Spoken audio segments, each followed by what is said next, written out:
নবীজি কবরের পাশে বসলেন, বসার পর ফাবাকা হাত্তা বাল্লাত সারাব, রাসূলুল্লাহ সাল্লাল্লাহু আলাইহি সাল্লাম কান্না শুরু করলেন। কান্না করতে করতে কি বলতেছে দেখেন, রসুলের চোখের পানি দ্বারা মাটি ভিজে গেছে। মাটি, নবী এত পরিমাণ কান্না করলেন, নবীজির কান্নার কারণে মাটি ভিজে গেছে।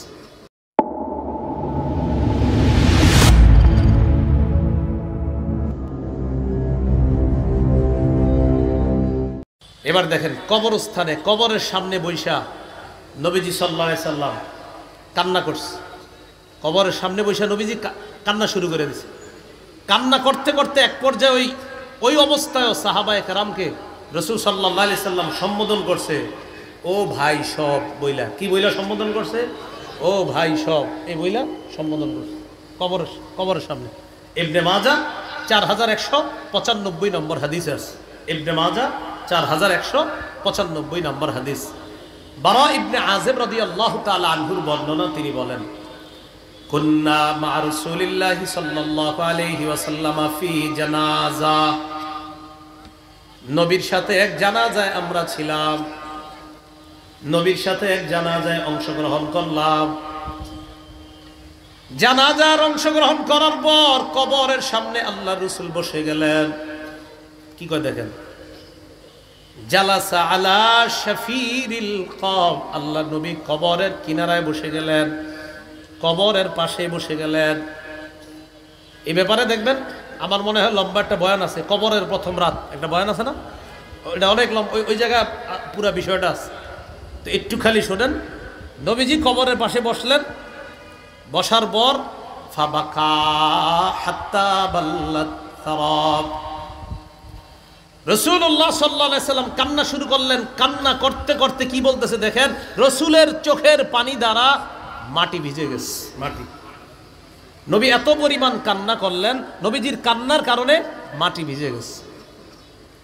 এক পর্যায়ে আমাদের দিকে তাকায় বললেন, ও ভাই সব তোমরা শোনো, লিমিসলি হাযা ফাআইদ্দু,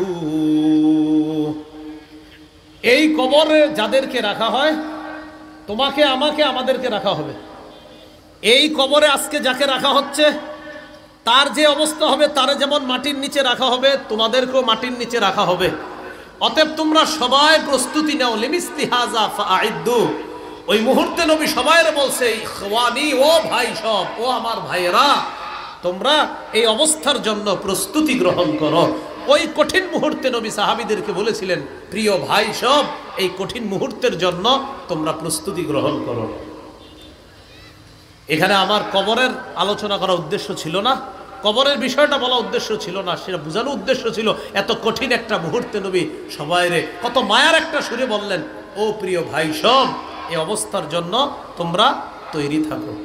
তো বুঝাইতে চাইলাম ভাই জিনিসটা কত দামি।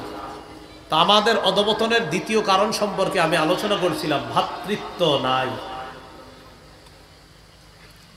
সহিহ বুখারীর বর্ণনা 13 নম্বর হাদিস, একদম শুরুর দিকে হাদিসটা। এই হাদিসের মধ্যে আসছে, عن أنس بن مالك رضي الله تعالى عنه أن رسول الله صلى الله عليه وسلم قال لا يؤمن أحدكم حتى يحب لأخيه ما يحب لنفسه, নবী বলেন তোমাদের মধ্যে কেউ ততক্ষণ পরিপূর্ণ ইমানদার হতে পারবে না। এটা সবাই মিলে একটু অনুবাদটা করি, বলেন, তোমাদের মধ্যে কোনো ব্যক্তি ততক্ষণ পরিপূর্ণ ইমানদার হতে পারবে না যতক্ষণ সে নিজের জন্য যা পছন্দ করে তার ভাইয়ের জন্য যদি সেটা পছন্দ না করে।